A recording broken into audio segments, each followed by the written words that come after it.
तो hello guys, आज मैं आया हूँ अल्साफी के डेयरी फार्म में। यहाँ पे देखिए गाय लोग की कैसे मिल्किंग होता है, मैं आप लोग को दिखाना चाहता हूँ। ये देख सकते हैं आप लोग, तो आप लोग देखना चाहते हैं तो देखिए, ये दिखाता हूँ मैं।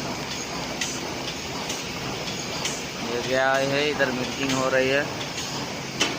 ये एक बार में 40 गाय मिल्किंग होती है। आप ये देख सकते हैं किस तरीके से दूध आ रहा है, वो देख लीजिए। ये देखिए,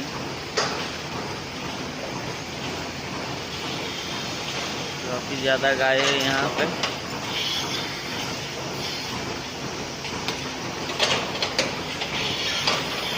और इसका आगे का प्रोसेस मैं आप लोगों को कल बताऊंगा कैसे क्या होता है नहीं होता है। अभी फ़िलहाल इतना, आज के लिए इतना ही काफ़ी है। तो आज के लिए आप लोगों के लिए इतना ही है। तो कल मैं आप लोगों को आगे का प्रोसेस दिखाऊंगा। मिलता हूँ नेक्स्ट वीडियो पर।